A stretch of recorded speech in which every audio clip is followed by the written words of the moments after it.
learning means modification of behavior. I've already told you, this is not a new thing. अधिगम को प्रभावशाली बनाने के लिए सर्वप्रथम एक शिक्षक को अधिगम करना होगा। कहने का तात्पर्य कि अगर एक शिक्षक अपनी शिक्षण प्रक्रिया को प्रभावशाली बनाना है तो अधिगम जरूरी है। तो एक शिक्षक के साथ learning than teaching, here learning is most important, अधिगम महत्वपूर्ण है। तो अधिगम में व्यवहारों का परिमार्जन, और ये व्यवहारों के परिमार्जन के लिए मनोविज्ञान का अध्ययन करना। दूसरे शब्दों में, व्यवहार को परिमार्जित करने के लिए व्यवहार का अध्ययन करना मनोविज्ञान कहलाता है। Psychology is a modification of, a combination of teaching and learning. तो अब एक शिक्षक को अधिगम को सरल, सहज और समझपूर्ण बनाने के लिए कुछ सिद्धांतों का पालन करना होता है। क्या मैंने कहा? सिद्धांतों को का पालन करना जरूरी है। तो now will discuss about learning theories. अधिगम के सिद्धांतों के बारे में पढ़ेंगे।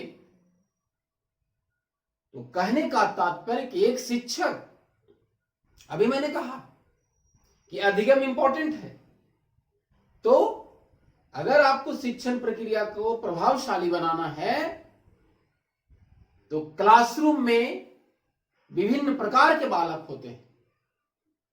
तो कौन से बालक पे कौन सा सिद्धांत का प्रयोग करेंगे ये हम लोग देखेंगे अभी। तो लर्निंग थियरीज हमने कहा, लर्निंग थियरीज अधिगम, अधिगम या सीखने के सिद्धांत, है ना। यहां पे सिद्धांत है तो मैंने पहले भी आपको बताया है कि एक प्रिंसिपल्स भी होता है। प्रिंसिपल, इसका भी हिंदी होता है सिद्धांत। तो अब यहां हमारा थियरीज है, तो प्रिंसिपल्स ध्यान देना है, दोनों का हिंदी सिद्धांत होता है। I have already told you there is a basic difference between principle and theories. Principles are universal, but theories are not universal. ये प्रिंसिपल्स होता है, सार्वभौमिक होता है, जो कभी बदलता नहीं है। लेकिन ये थियरीज हमारा जो है, ये थियरीज ये क्या होगा? ये बदलेगा टाइम, सिचुएशन, प्लेस और पर्सन के अनुसार, व्यक्ति के अनुसार। अभी हमने कहा था कि क्लासरूम में विभिन्न प्रकार के बच्चे होते हैं।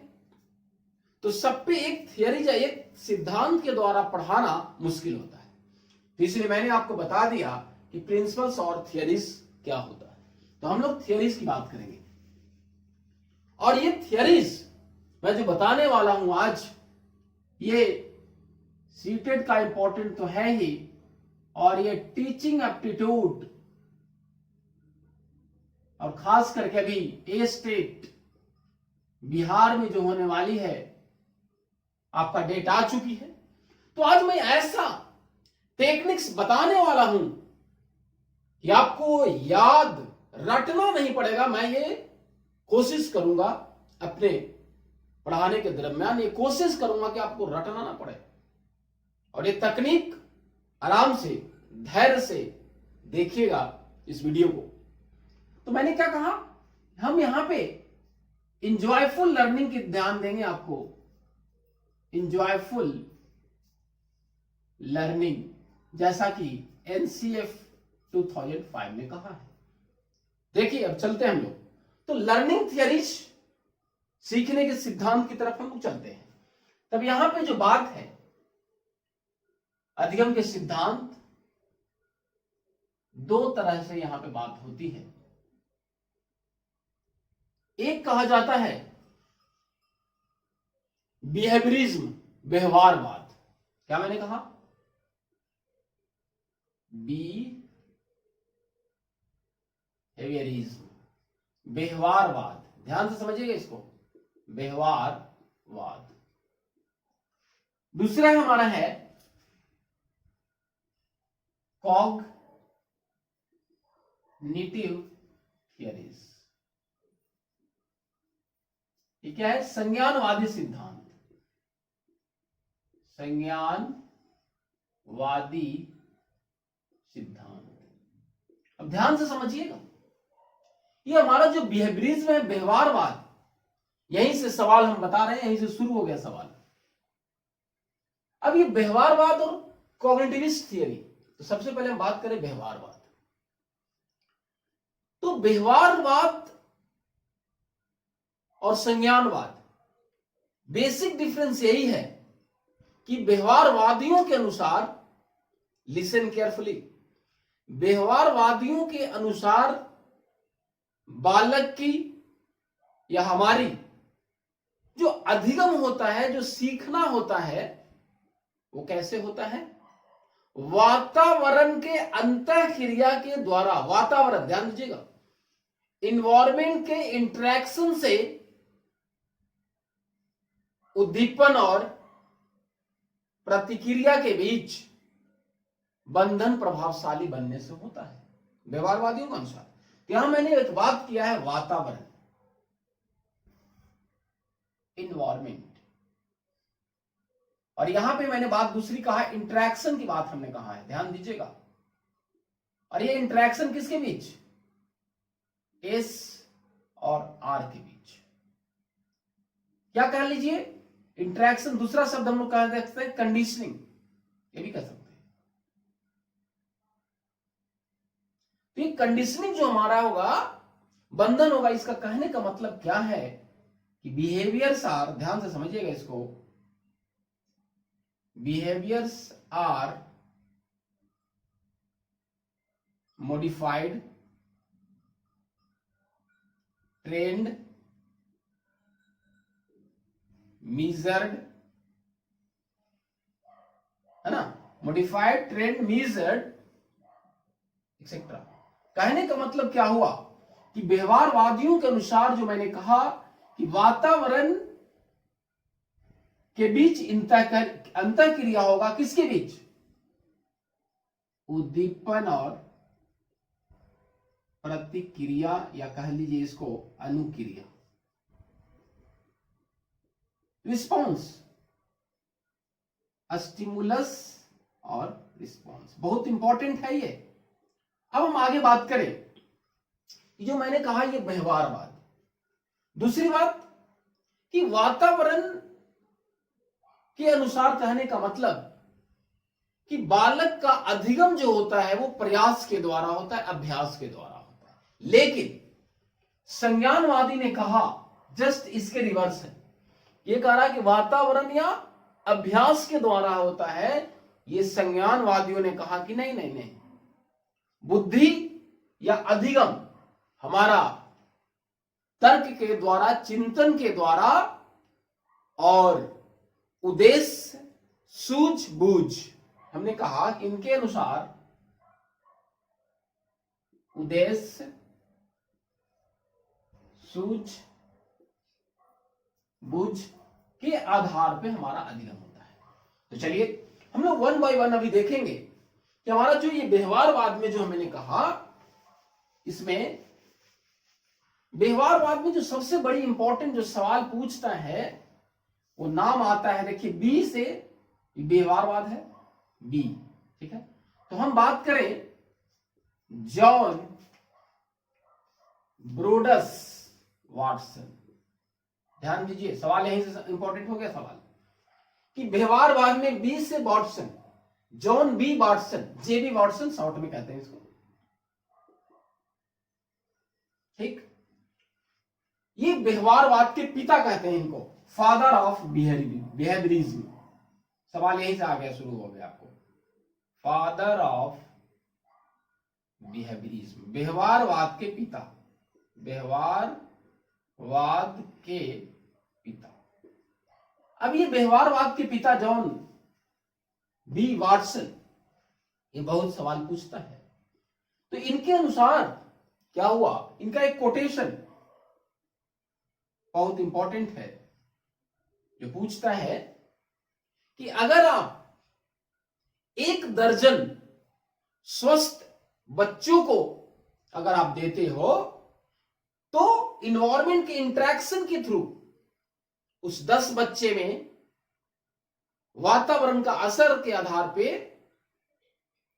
अंतःक्रिया के आधार पे उस 10 बच्चे में आधा को हम लॉयर, प्रोफेसर, डॉक्टर, इंजीनियर बना सकते हैं और उसी में से कुछ बालक को चोर, भिखमंगा, डकैत बना सकते हैं। ये बहुत स्टेटमेंट है, VBI है।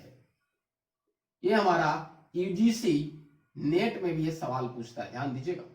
मैंने क्या कहा कि जेबी वाटसन का स्टेटमेंट है, कोटेशन है कि अगर आप 10 बच्चों को देते हैं हमको तो उसमें 5 बच्चों को डॉक्टर, इंजीनियर और 5 बच्चों को हम चोर, बेगर या हम क्या कहें डकैत बना सकते हैं। तो ये कोटेशन मैंने कहा। उसके बाद अब इस व्यवहारवाद में कौन कौन से मनोवैज्ञानिक आता है, व्यवहारवादी कौन कौन से आते हैं, ये हम आपको अब बता रहे हैं। देखिएगा ध्यान से इसको, ये व्यवहारवादियों में तो सबसे पहला नाम आता है जो आपको सीटेट या टीचिंग एप्टीट्यूड में जो सवाल पूछेगा, अब यहीं से शुरू हो गया। पहला आता है नाम, ध्यान दीजिए, E.L. थॉर्नडाइक, ध्यान दीजिएगा। इसका पूरा नाम है एडवर्ड ली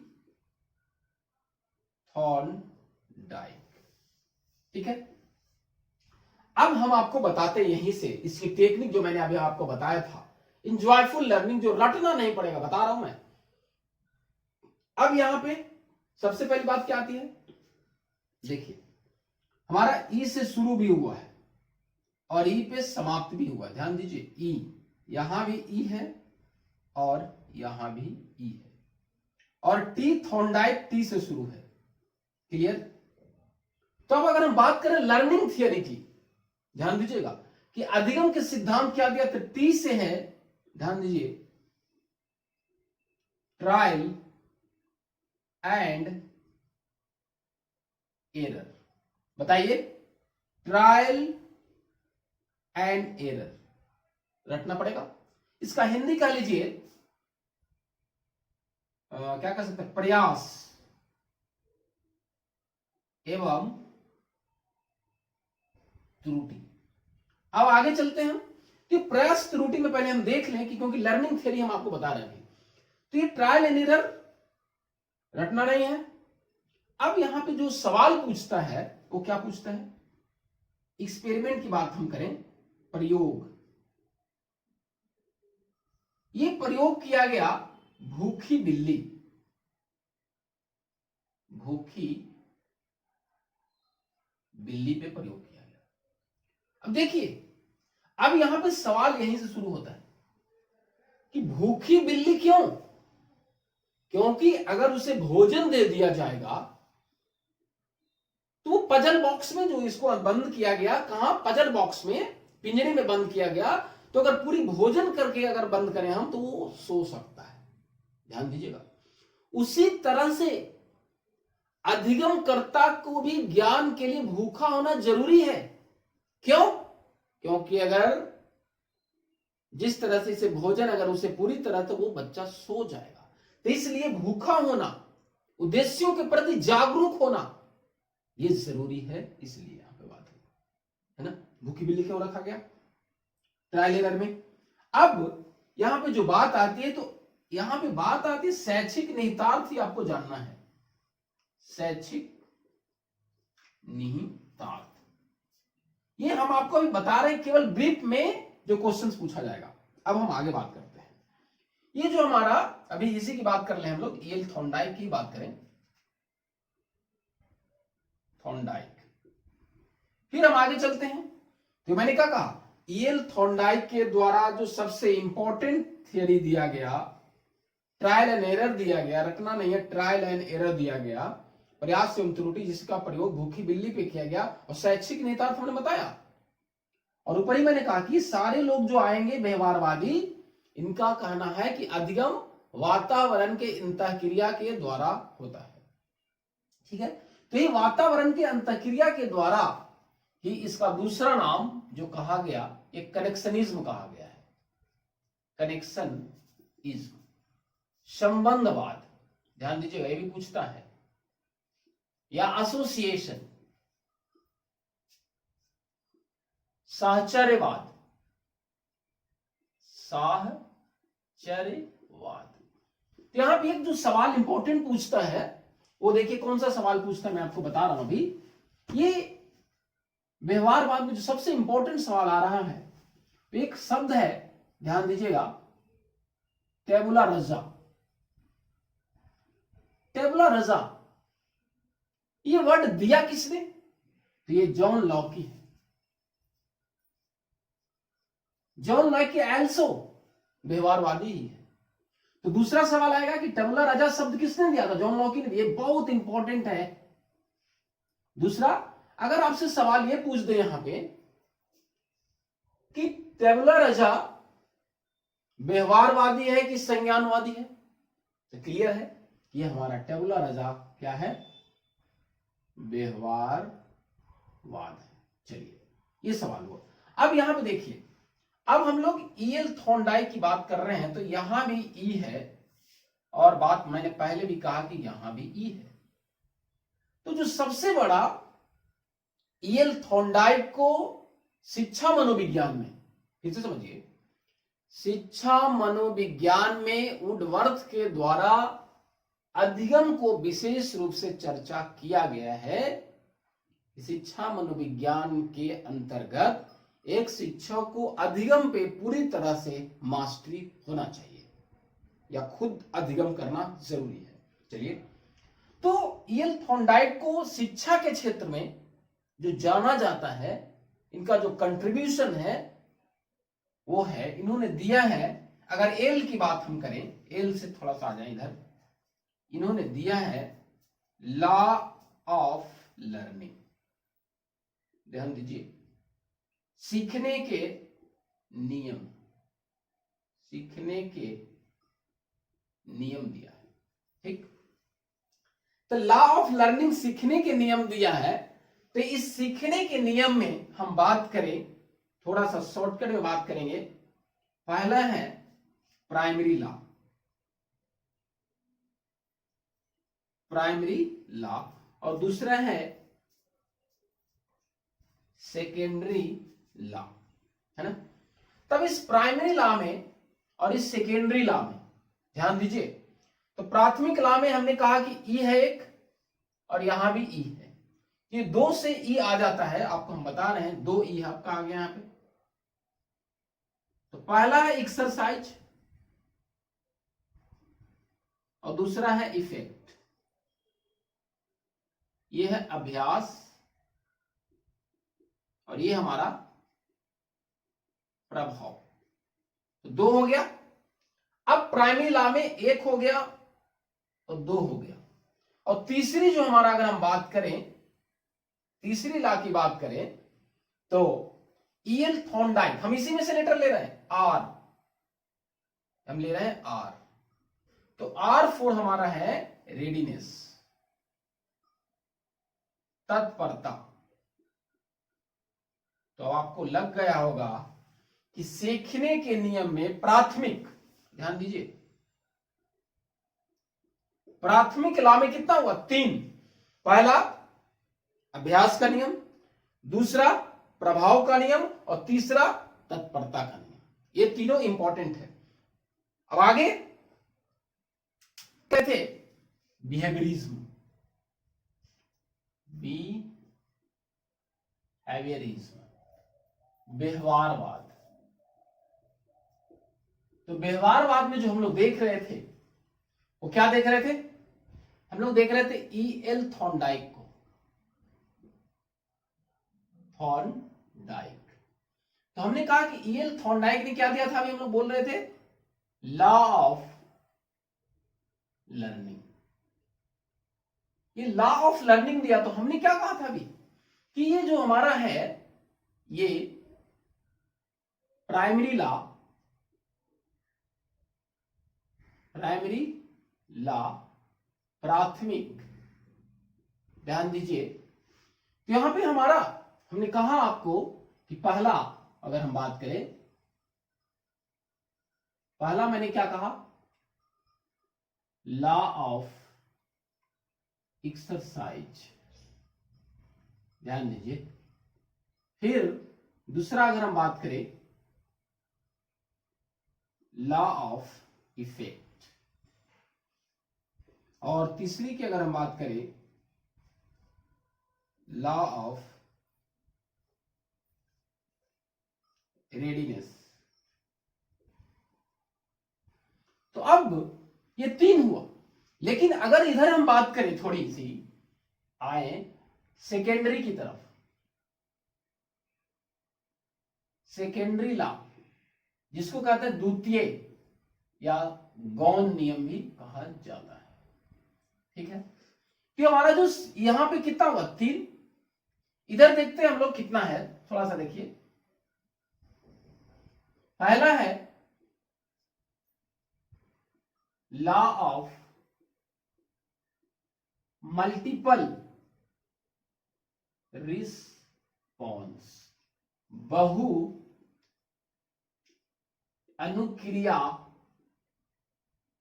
का नियम, पहला।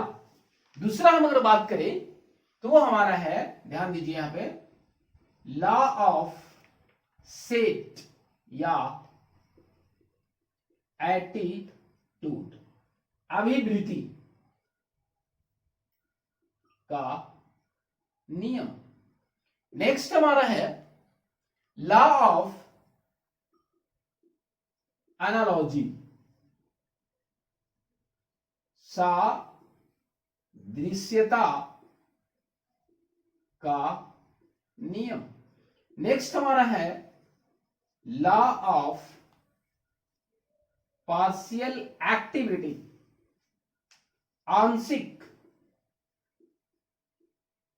आंशिक क्रिया का नियम। कितना हुआ? 1 2 3 4। और पांचवा जो हमारा है वो क्या है? ध्यान दीजिएगा, लॉ ऑफ एसोसिएटिव शिफ्टिंग। यहां पे कह रहा है साहचर्य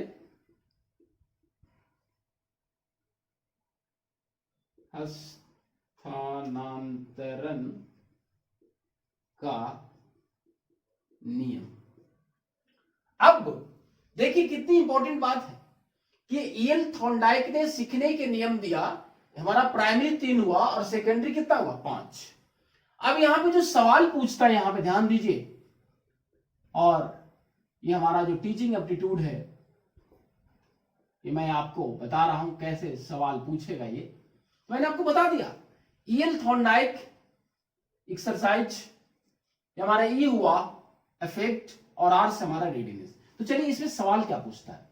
लॉ ऑफ एक्सरसाइज में अगर हम बात करें, दो हो जाता है, एक यूज और दूसरा डिसयूज।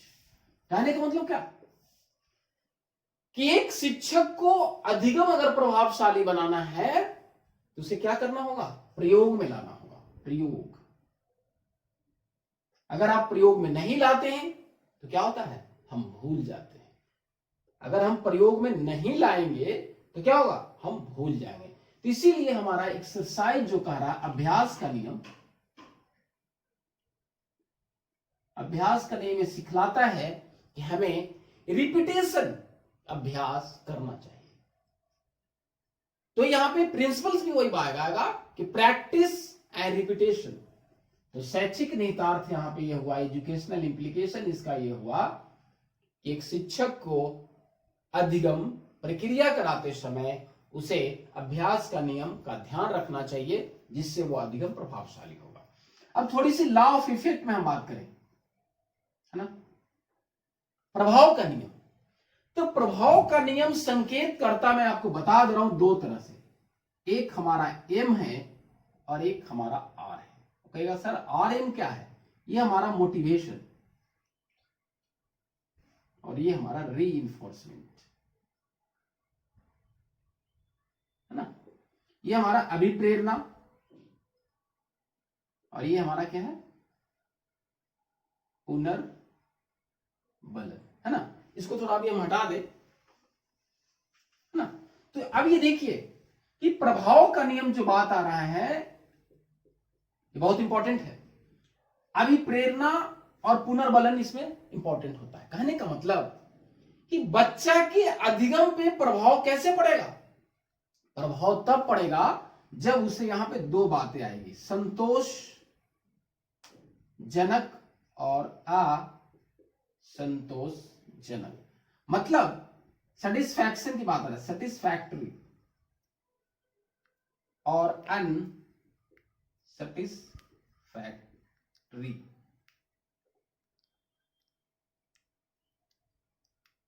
कहने का मतलब क्या कि बालक के लिए जो संतोषजनक होगा, उसके अभिप्रेरणा लायक होगा, पुनर्बलन अगर हो तो वो ज्यादा सीखेगा, उसकी अधिगम ज्यादा होगा। लेकिन वो असंतोषजनक बातें होगा जो उसके लिए आवश्यक नहीं है, ट्रेडिशनल टीचिंग पे आप पढ़ाओगे तो वो ज्यादा अधिगम नहीं सीख पाएगा। दूसरी बात, ईएल थॉर्नडाइक ने इसी को आगे बढ़ाया था, बताया रिलीवेंट और इरिलीवेंट। अब इसका तात्पर्य क्या, प्रासंगिक, प्रासंगिक और ये अप्रासंगिक। इसका भी तात्पर्य वही है कि जो हमारे जीवन के लिए आवश्यक है, उपयोगी है, वो ज्यादा बच्चा सीखेगा, और जो नहीं है क्यों सीखेगा। तो प्रभाव के नियम में जो सबसे बड़ा इंपॉर्टेंट है कि बालक की अधिगम तब होगा जब आपके उसके संतोषजनक प्रासंगिक बातें पढ़ाएंगे, या उससे लगेगा कि ये प्रासंगिक है तो ज्यादा सीखेगा, नहीं तो वो कम सीखेगा। आज बात समझ में। अब जो तीसरी जो लॉ था मैंने आपको, वो था तत्परता का नियम। ध्यान दीजिएगा इसको, तत्परता का नियम। अब ये तत्परता कहने का मतलब क्या है, रेडी। ये सीटेट में बहुत पूछता है। ये क्या पूछता है, तो तत्परता में जो सबसे बड़ी इंपॉर्टेंट होती है, क्योंकि ये सेंट्रल नर्वस सिस्टम से कनेक्ट होता है, कि बच्चा जब तक वो सीखने के लिए तैयार ही नहीं होगा, आप तत्पर नहीं कर पाएंगे, तो बच्चा कुछ भी सिखाते रहिए नहीं सीखेगा। तो कहने का तात्पर्य क्या हुआ कि सबसे पहले एक शिक्षक को सीखने के लिए बच्चा को तत्पर करना है। तो तत्पर होगा कैसे, यह होगा उद्दीपन और अनुक्रिया के बीच बंधन को मजबूत करने से। क्या हुआ कहना मैंने, हमने कहा उद्दीपन और अनुक्रिया के बीच बंधन को मजबूत करने से। बहुत इंपॉर्टेंट है ये। तो हमने अभी बताया आपको कि ईएल थोंडाइक के द्वारा प्राथमिक नियम में अभ्यास का नियम, प्रभाव का नियम, और ये मैंने क्या बताया अभी, तत्परता का नियम, जिसमें हमने कहा कि एक शिक्षक को सबसे पहले पढ़ाने से पहले बच्चे को तत्पर करना जरूरी है, और उसके लिए हम लोग उद्दीपन और अनुक्रिया के बीच में क्या करना है, बंधन को मजबूत बनाना है। अब यहां पे बात आई है सेकेंडरी लॉ, जो कहा था गौण। गौण मतलब छिपा हुआ, हिडन। छिपा हुआ मतलब इसी तीनों नियम में ये पांचों छिपा हुआ है। तो अब ये जो सेकेंडरी लॉ की हम बात करें, ध्यान दीजिए, सेकेंडरी लॉ की अगर हम बात करें तो पहला है मल्टीपल रिस्पॉन्स। मल्टीपल रिस्पॉन्स, ध्यान दीजिए, ये मल्टीपल रिस्पॉन्स का क्या मतलब है कि बालकों को वही अभ्यास बार बार प्रैक्टिस करना है। और ये सेंटेंस क्या बतलाएगा, इसमें अगर वो प्रोवर्ब्स हम कहेंगे practice makes a man perfect, तो इसमें आ जाएगा। तो वही बातें यहां भी आ रहा है कि बालक के अधिगम को प्रभावशाली बनाने के लिए उसे बार बार अनुक्रिया, प्रतिक्रिया, गतिविधि कराया जाए। दूसरी वो कह रहा है अभिवृत्ति। अभिवृत्ति, ये जो हमारा एटीट्यूड है, इसमें मैंने क्या कहा है कि अभिवृत्ति का तात्पर्य कि बच्चे के दिमाग में, ये सोच में बैठा है नकारात्मक और सकारात्मक, चाहे हम हो, चाहे वो कंटेंट हो या विषय हो। जैसे मैथमेटिक्स के प्रति लोगों का ज्यादा एटीट्यूड ये होता है कि डिफिकल्ट होता है, समझ में नहीं आता। अब जो गणित के प्रति बालक के दिमाग में ये सोच है, चिंतन है कि ये डिफिकल्ट सब्जेक्ट है, उसी को हमको बदलना है, एटीट्यूड को। ये बदलेंगे कैसे, तो ये क्रिया आधारित उदाहरण के द्वारा जब आप पढ़ाओगे तो वो अधिगम के सिद्धांत में ध्यान रखना है मेंटल सेट में कि हमें सकारात्मक अभिवृत्ति को विकसित करने के लिए अधिगमकर्ता को उदाहरण के आधार पे, क्रिया के आधार पे पढ़ाने से उसका एटीट्यूड बदल जाएगा। इट इज टू इजी, अब तो इजी है ये। इसलिए अधिगम को प्रभावशाली बनाने के लिए अधिगम के जो नियम मैंने कहा, अभिवृत्ति का ध्यान रखना होगा। चलिए, तीसरी बात है law of analogy, सादृश्यता। Analogy,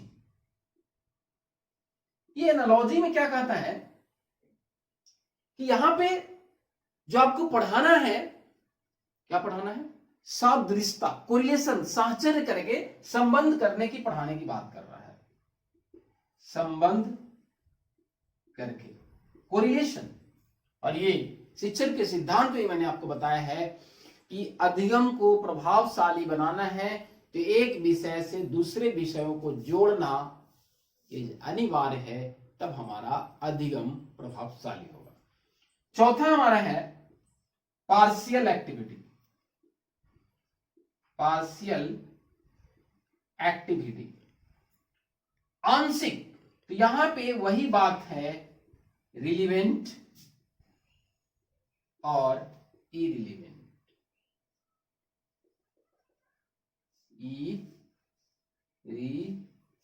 irrelevant कहने का मतलब क्या है कि आंशिक, कब वो आंशिक सीखेगा, कब ज्यादा सीखेगा, तो आंशिक, इरिलीवेंट अगर बात करेंगे, अप्रासंगिक अगर हम बात करेंगे, प्रकरण जो कम आवश्यक है, लेकिन वो ज्यादा तब सीखेगा जब हम उसे प्रासंगिक रूप से या जो उसके लिए उपयोगी है वो पढ़ाएंगे, तो वो ज्यादा सीखेगा। अब पांचवा थोड़ा देख लें, वो है, ध्यान दीजिएगा इसको, लॉ ऑफ एसोसिएटिव शिफ्टिंग। ये जो हमारा एसोसिएटिव शिफ्टिंग कहा गया कि अगर कोई बालक को अधिगम कराना चाहता है एक शिक्षक, तो जो रिस्पॉन्स है अनुक्रिया क्या करना है, इसको बार बार कराना है। क्या होता है, ये बार बार कराने से क्या होता है, स्टिमुलस और रिस्पॉन्स के बीच में बंधन मजबूत होता है। तो ये अनुक्रिया को बार बार कराने से अधिगम जो हमारा वो क्या होता है, प्रभावशाली हो जाता है। अधिगम प्रभावशाली, या कहिए कि सीख जाता है, सीख जाता है। तो कहने का मतलब क्या, या पहले से जो सीखा है बार बार कर रहा है तो निश्चित है कि वो शिफ्ट हो जाएगा, वो सीख जाता है। और जो सबसे बड़ी इंपॉर्टेंट इस थियरी में, नियम में, ये आपको यही नियम आगे चल के, कौन सा नियम, लॉ ऑफ एसोसिएटिव जो शिफ्टिंग है हमारा, यही आगे चल के क्या हुआ, यही हुआ है क्लासिकल कंडीशनिंग। क्लासिकल कंडीशनिंग, शास्त्रीय अनुबंधन, शास्त्रीय अनुबंधन, जो हम लोग आगे पढ़ेंगे कि शास्त्रीय अनुबंधन का सिद्धांत जो निकल के आया, कहने का मतलब क्या है कि अनुक्रियाओं को बार बार कराने से, और वो अनुक्रिया रिस्पॉन्स किसी उद्देश्य के आधार पे कि हम ये रिस्पॉन्स करेंगे तो हमें कुछ फीडबैक या मोटिवेशन के रूप में मिलेगा, तो हमारा क्या होगा, सीखने की जो गति है या सीखने की जो मात्रा है वो ऑटोमेटिक हो जाता है और हम लोग सीखने लगते हैं। तो मैंने क्या कहा कि लॉ ऑफ एसोसिएटिव शिफ्टिंग आगे चल के क्लासिकल कंडीशनिंग हुआ, ये मैंने आपको बताया। धन्यवाद।